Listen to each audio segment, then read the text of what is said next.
ভাই বায়োলজির কিছু সাজেশন দেন পরীক্ষার জন্য। হ্যাঁ দেবো, সামনে দেবো, সামনে। কি ভাই বই পড়তেছেন নাকি? আমাদের সাজেশন দেবেন না ভাই?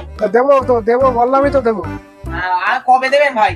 এই তো 2-1 দিনের মধ্যে দেবো। আচ্ছা, আরে ভাই আপনি এখনো মোবাইল টিপতেছেন, আমাদের পরীক্ষা তো চলে আসলো, আপনি এখনো সাজেশন দেবেন না?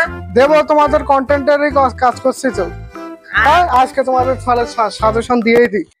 এইচএসসি প্রসিডিউর না তোমরা, তোমাদের biology first paper 100% common suggestion নিয়ে আজকে কথা বলবো।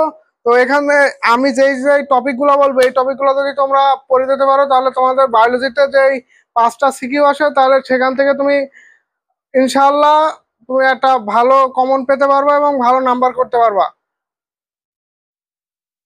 তো আমি এই তোমাদের এই সাজেশন ক্লাসটা তৈরি করার জন্য বিভিন্ন জায়গায় বিভিন্ন রকম অনেক কিছু ঘেটে তোমাদের এই সাজেশনটা তৈরি করেছি।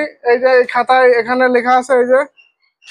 তো তোমরা ভিডিওটা অবশ্যই শেষ পর্যন্ত দেখার চেষ্টা করবা, কারণ যদি ভিডিওটা শেষ পর্যন্ত না দেখো তাহলে তোমরা বুঝতে পারবা না যে কিভাবে তোমরা এই অধ্যায়গুলো থেকে সিকিউ লিখবা এবং কিভাবে তোমরা প্রিপারেশন নিবা। যেহেতু তোমাদের পরীক্ষার আর মাত্র 40 থেকে 42 দিন সময় বাকি আছে, এই ভিডিওটা শুধুমাত্র এইচএসসি পোস্টদের জন্য ডেডিকেটলি তৈরি করা হচ্ছে। আর পাশাপাশি তোমরা এইচএসসি 26 ব্যাচও দেখতে পারো। তো প্রথমে যে অধ্যায়টা নিয়ে কথা বলবো সেটা হচ্ছে কোষ ও এর গঠন। তো এই অধ্যায়টা খুবই ইম্পর্টেন্ট। এই অধ্যায়টাতে প্রশ্ন আসেনি এমন কোনো বছর নাই, কোনো বোর্ডে আসেনি এমন কোনো কোশ্চেন তুমি পাবা না যে এই বোর্ডে আসেনি। এই বোর্ডে যে কোনো বোর্ডে এই অধ্যায় থেকে কোশ্চেন আসবে। যে কোশ্চেন আসার প্রথম যেটা থেকে বেশি কোশ্চেন আসে সেটা হচ্ছে নিউক্লিক অ্যাসিড থেকে, ডিএনএ এবং আরএনএ এই অংশ থেকে খুব বেশি কোশ্চেন আসে। ডিএনএ আরএনএ এর পার্থক্য করো, অথবা ডিএনএ এর বৈশিষ্ট্য লেখো, ডিএনএ ডাবল হেলিক্স মডেল উপস্থাপন করো, অথবা ডিএনএ চিত্র সহ ডাবল হেলিক্স মডেল উপস্থাপন করো। আরএনএ আরএনএ এর প্রকারভেদ থেকেও কোশ্চেন আসে, আরএনএ এবং আরএনএ এর প্রকারভেদ, এইগুলো আছে 3 স্টার টপিক। এখান থেকে তুমি মাস্ট সিকিউ পাবাই। এই ওই যে কোষের গঠন থেকে সব সময় আছে 2টা সিকিউ আসে। তো এখান থেকে তুমি মাস্টলি একটা সিকিউ অ্যান্সার করতে পারবাই যদি আমার সাজেশন গুলা ফলো করো। প্রথমে যেটা তোমরা ডিএনএ আরএনএ একেবারে বইয়ে যা আছে সব একটা ঠাটা মুখস্থ করে ফেলে দিবা। তারপরে সেকেন্ডলি যেখান থেকে কোশ্চেন আসে সেটা হচ্ছে ডিএনএ রেপ্লিকেশন,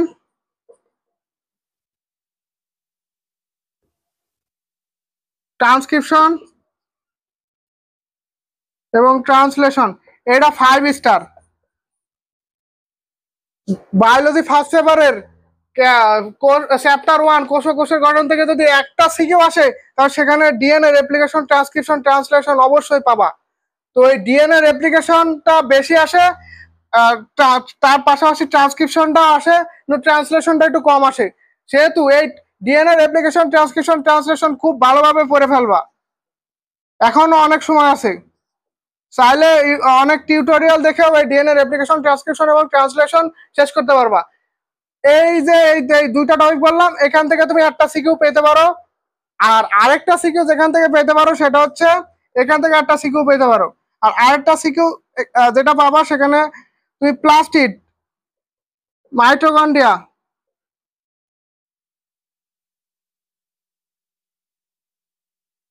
সেল ওয়াল বা কোষ প্রাচীর, আর একটা আছে যেটা হচ্ছে রাইবোজোম।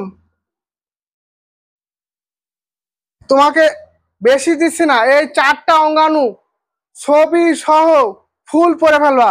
যদি কোশ্চেন আসে এই 4টা অঙ্গাণু থেকে তোমার মাস্টলি তোমার একটা সিকিউ পাবাই। তাহলে তুমি এই অধ্যায় থেকে তুমি 2টা সিকিউ, কেউ যদি শুধুমাত্র এই একটা অধ্যায় পড়ে তাহলে সে 2টা সিকিউ এমনি অ্যান্সার করতে পারবা। তো আমরা কোষের গঠন অধ্যায়টা তো দেখলামই। এইবার আমরা কোষ বিভাজন অধ্যায়টা নিয়ে আমরা কথা বলি।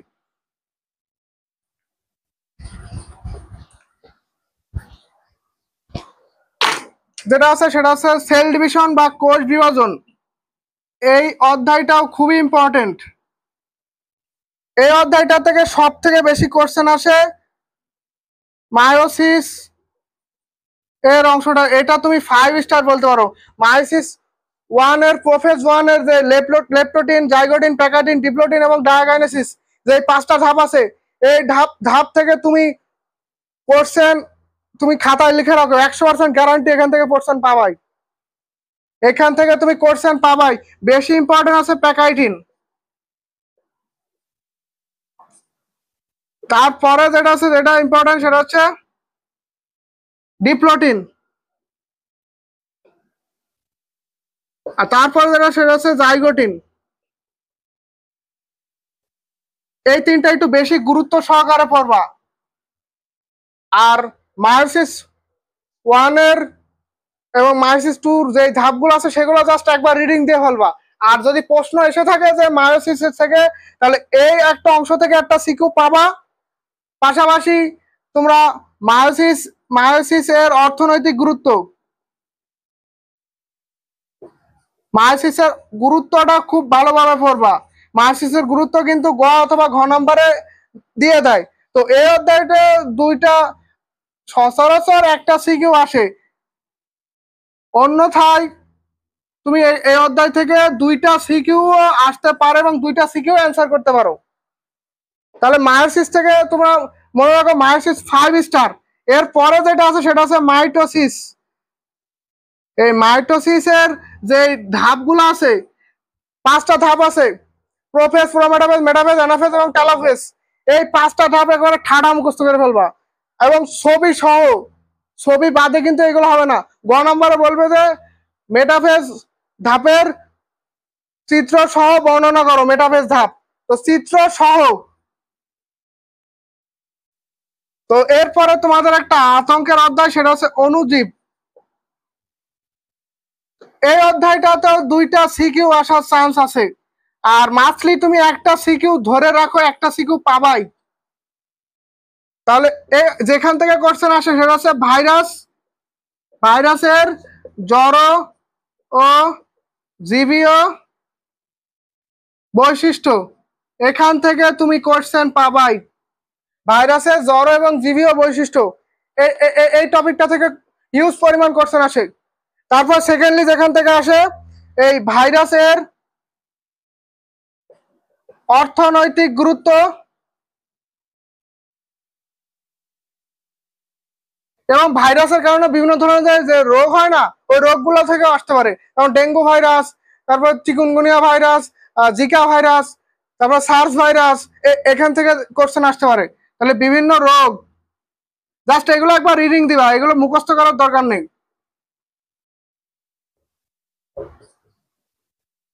এখান থেকে একটা সিকিউ মাছ পাবা, অথবা এর সাথে তোমার ব্যাকটেরিয়া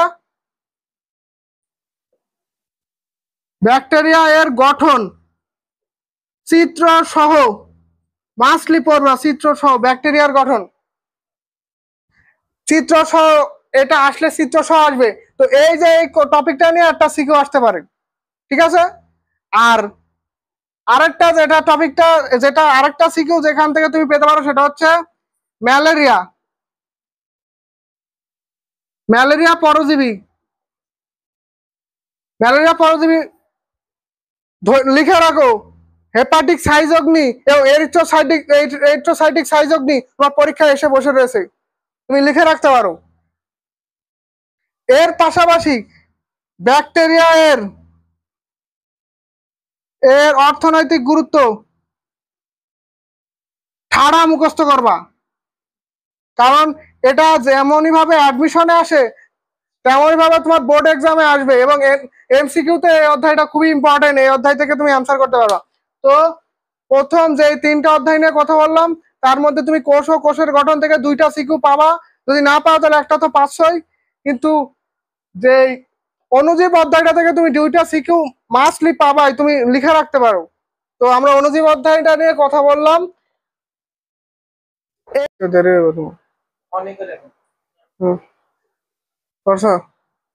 এইবার আমরা যে অধ্যায়টা নিয়ে কথা বলবো সেটা হচ্ছে নগ্নবীজি এবং আবৃতবীজি উদ্ভিদ। তো এই অধ্যায়টাও খুব ইম্পর্টেন্ট। তুমি এই অধ্যায়টা থেকে দুইটা সিকিউ পাবা, লিখে রাখো, লিখে রাখো, আগে লেখো, খাতায় লেখো, দুইটা সিকিউ পাবা। প্রথমে যে অংশটা থেকে সিকিউ আসে সেটা হচ্ছে সাইকাস এর বৈশিষ্ট্য। এখান থেকে কোশ্চেন যদি আসে প্রথমে আসবে এই সাইকাসের বৈশিষ্ট্য। তারপরে যেটা আসে সেটা হচ্ছে নগ্ন বীজি ও আবৃত বীজির বৈশিষ্ট্য, আবৃত বীজি উদ্ভিদের বৈশিষ্ট্য।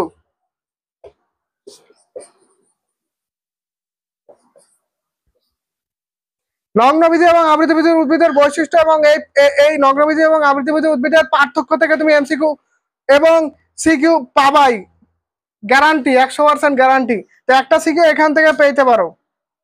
আর একটা সিকিউ যেখানে পাবা সেখানে হচ্ছে যে মালভেসি ও পোয়েসি,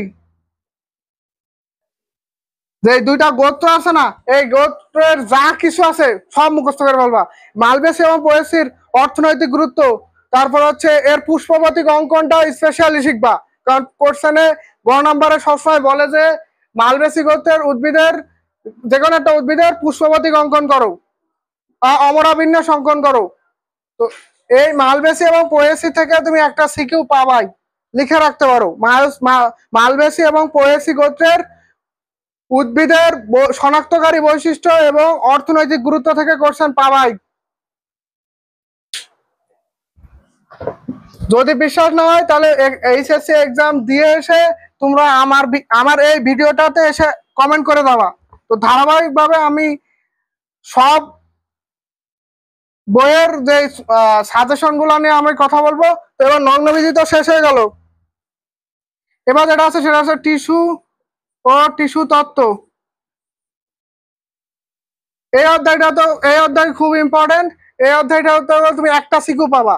এই অধ্যায়টা থেকে সচরাচর দুইটা সিকিউ আসে না, এই অধ্যায়টা থেকে আসলে একটা সিকিউ তুমি কনফার্ম। তাহলে এই অধ্যায়টাকে যেখান থেকে সিকিউ বেশি আসে সেটা হচ্ছে উদ্ভিদের মূল ও কাণ্ডের অন্তর্গঠন। মাস্টলি এখান থেকে তুমি একটা সিকিউ পাবা এবং চিত্র সহ।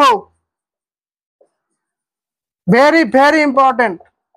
বলতে পারে যে একটা উদ্দীপক দিয়ে বলতে পারে যে উদ্দীপকে নির্দেশিত উদ্ভিদের কাণ্ডের অন্তর্গঠন ছবি সহ অঙ্কন করো, বা উদ্ভিদের নির্দেশিত কাণ্ডের বা মূলের অন্তর্গঠন বর্ণনা করো ছবি সহ।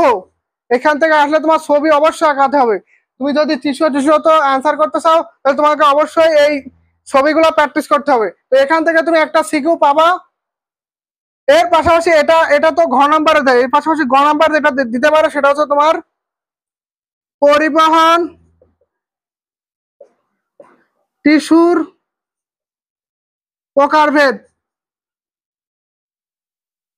ওই যে সমপার্শ্বীয়, সমদ্বিপার্শ্বীয়, মুক্ত সমপার্শ্বীয়, বদ্ধ সমপার্শ্বীয়, সমদ্বিপার্শ্বীয়, অরীয়, যে বিভিন্ন ধরনের যে পরিবহন টিস্যুর মধ্যে যে প্রকারভেদ গুলো পড়ছিল না, বা ভাস্কুলার বান্ডেলের প্রকারভেদ পড়ছিল না, এই ভাস্কুলার বান্ডেলের প্রকারভেদ তোমাকে গ নম্বরে দেবে এবং ঘ নম্বরে দেবে উদ্ভিদের মূল ও কাণ্ডের অন্তর্গঠন। যদি এই অধ্যায় এই টপিকটা থেকে সিকিউ না আসে তাহলে আরেক জায়গা থেকেও সিকিউ আসতে পারে, সেটা হচ্ছে ভাজক টিস্যু, ভাজক টিস্যু, ভাজক টিস্যু ও স্থায়ী টিস্যুর বৈশিষ্ট্য, টিস্যুর বৈশিষ্ট্য ও পার্থক্য। এখান থেকে তুমি কোশ্চেন পাইতে পারো যদি ওখান থেকে না আসে। ভাজক টিস্যু এবং স্থায়ী টিস্যুর বৈশিষ্ট্য অথবা বিভিন্ন টিস্যুর প্রকারভেদ, যে অবস্থান অনুসারে কাজ অনুসারে আমরা বিভিন্ন টিস্যুকে ভাগ করে থাকি না, ওখান থেকে কোশ্চেন আসতে পারে।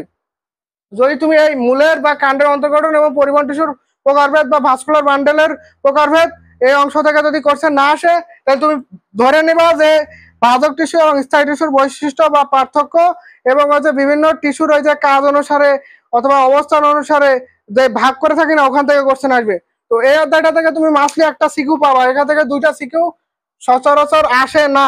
এবং মাসলি এই অধ্যায়টা তুমি যেই মূল এবং কাণ্ডের অন্তর্গঠনের যে ছবিগুলো আছে সেগুলো তুমি সলভ করার চেষ্টা করবা, আঁকানোর চেষ্টা করবা। তো তোমাদের অনেকের আতঙ্কের একটা চ্যাপ্টার এটা, কি বলো তিনি, উদ্ভিদ শারীরতত্ত্ব।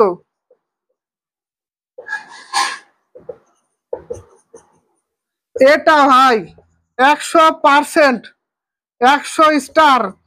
তুমি যত স্টার বসাতে পারো, এখান থেকে 2টা সিকিউ তোমার 3000% কনফার্ম, এখান থেকে 2টা সিকিউ আসবে।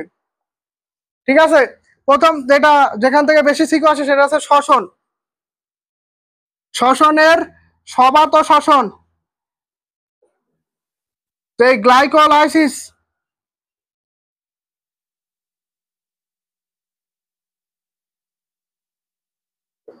অ্যাসিটাইল কোয়ে,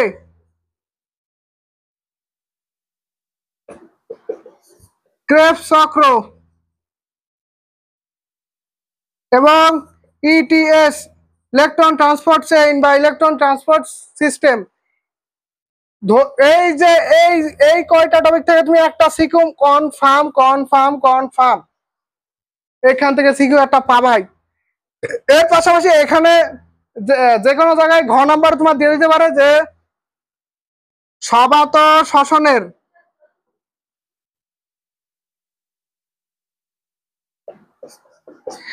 36টি এটিপি এর হিসাব দেখাও, এখান থেকে আসতে পারে।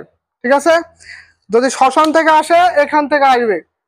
এবং ঘ নাম্বারও দিতে পারে যে শ্বসনের অর্থনৈতিক গুরুত্ব বর্ণনা করো। তো অর্থনৈতিক গুরুত্বটাও তোমরা 3-4 বার রিডিং দিয়ে রাখবা এবং গুরুত্বপূর্ণ পয়েন্টগুলো ভালোভাবে মনে রাখবা। তো শ্বসন তো গেল, আরেকটা সিকিউ যেখান থেকে আসে সেটা হচ্ছে সালোক সংশ্লেষণ।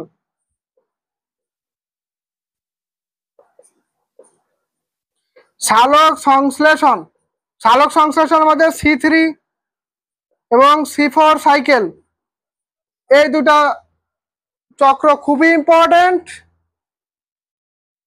অথবা তোমরা যে ফটো সিস্টেম 1 এবং ফটো সিস্টেম 2, যে আলোক নির্ভর পর্যায়ের যে দুইটা ধাপ, আলোক নির্ভর পর্যায়ের যে ধাপগুলোর মধ্যে খুবই আলোক নির্ভর পর্যায়ের মধ্যে যদি আসে, তাহলে তোমার ওই ফটো সিস্টেম 1 এবং ফটো সিস্টেম 2 এই দুইটার যে যে বর্ণনা এখান থেকে কোশ্চেন আসতে পারে। এবং আর যেখান থেকে কোশ্চেন আসে সেটা হচ্ছে তোমার প্রচ্ছেদন। প্রচ্ছেদন থেকে খুবই কম প্রশ্ন আসে, যদিও বা আসে তাহলে আসতে পারে যে পত্রোদ্য খোলা এবং বন্ধের যে কারণ সেটা ব্যাখ্যা করো। যদি আসে তাহলে এটা আসবেই প্রচ্ছেদন থেকে, অথবা আসতে পারে প্রচ্ছেদনের যে প্রকারভেদ থেকে আসতে পারে, যে প্রচ্ছেদনকে আমরা 3 ভাগে ভাগ করে থাকি সেই 3 ভাগের প্রকারভেদ থেকে আসতে পারে। ঠিক আছে, তো তারপরে এখান থেকে আর কোশ্চেন আসার তেমন খুব বেশি ইম্পর্টেন্ট না। তুমি চাইলে কিন্তু এই অধ্যায়টা থেকে তুমি 2টা সিকিউ অ্যান্সার করতে পারো। তো দাঁড়াও 1 মিনিট। তো এই অধ্যায়টা থেকে আরেক জায়গা থেকে যেখান থেকে কোশ্চেন আসে সেটা আমি তোমাদের বলতে ভুলে গেছি, সেটা হচ্ছে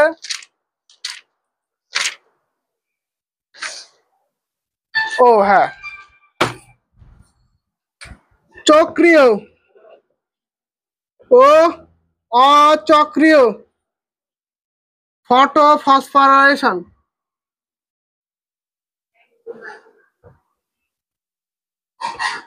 চক্রীয় এবং অচক্রীয় ফটোফসফোরাইলেশন এখান থেকেও তোমার সিকিউ আসতে পারে। তাহলে তোমার কোন কোন জায়গা থেকে সিকিউ আসতে পারে সেগুলো আমি বলে দিলাম। উদ্ভিদ শারীরতত্ত্বটা কিন্তু খুবই ইম্পর্টেন্ট, তুমি বিশেষ করে শ্বসন অংশটাতে বেশি গুরুত্ব দিবা। ঠিক আছে, বিশেষ করে কেপ চক্র এবং ক্যালভিন চক্র এবং হচ্ছে গ্লাইকোলাইসিস, এই 3টা বেশি ভালো করে পড়বা। তো আমাদের সবার লাস্টের যে অধ্যায় সেটা হচ্ছে জীব প্রযুক্তি। তো এটা দেওয়ার মাধ্যমে আজকে আমরা তোমার বায়োলজি ফার্স্ট পেপারের সাজেশন ক্লাস শেষ করব এবং নেক্সট দিন আমরা হচ্ছে বায়োলজি সেকেন্ড পেপারের সাজেশন ক্লাস নেব। তো এই জীব প্রযুক্তি থেকে তোমাদের মুখস্থই যে জীব প্রযুক্তি থেকে প্রশ্ন যদি একটা আসে, একটা সিকিউ আসে সাধারণত, এবং টিস্যু কালচার কালচার থেকে তোমার সিকিউ আসবে মাস্ট। এটা চিত্র সহ মাস্ট তোমরা একটা মুখস্থ করে একেবারে কোনো যে লেখার সময় যেন কোনো না বাদে এমন ভাবে টিস্যু কালচারটা মুখস্থ করে ফেলবা চিত্র সহ। আর যেখান থেকে টিস্যু কালচার থেকে যদি কোশ্চেন না আসে, তার জিএমও অথবা জেনেটিক ইঞ্জিনিয়ারিং অথবা রিকম্বিনেন্ট ডিএনএ এবং রিকম্বিনেন্ট ডিএনএ এর ব্যবহার, এই ব্যবহারটাকে তুমি 3 স্টার দিতে পারো, আর টিস্যু কালচারকে 5 স্টার দিতে পারো। তো এই যে এই দুইটা টপিক মিলায়ে একটা সিকিউ এই অধ্যায় থেকে আসে সাধারণত, কখনো দুইটা সিকিউ আসে না। তাহলে যদি আমি তোমাদেরকে সামারি করে দিতে পারি, তোমরা যদি যে কোনো 3টা অধ্যায় পড়ো তাহলে মাস্টলি তোমরা 5টা সিকিউ অ্যান্সার করতে পারবা। কিন্তু তোমাকে এমসিকিউ এর জন্য সবগুলো অধ্যায় তোমাকে পড়তে হবে, ঠিক আছে? তো ভিডিওটি যদি ভালো লাগে তাহলে অবশ্যই শেয়ার করবা, কারণ হচ্ছে তোমাদের এই ভিডিওটা বানানোর জন্য আমি হচ্ছে গত বছরে যত কোশ্চেন ছিল সবগুলা কোশ্চেনে আমি দেখেছি, এবং সেখান থেকে কিভাবে কিভাবে তোমাদের পরীক্ষায় প্রশ্ন আসতে পারে, কোনগুলো আসতে পারে সেগুলো অ্যানালাইসিস করেছি। তো ভিডিওটি যদি ভালো লাগে অবশ্যই তোমাদের বন্ধুদের মধ্যে শেয়ার করবা। তো আজকে এই পর্যন্ত, আসসালামু আলাইকুম রহমতুল্লাহ।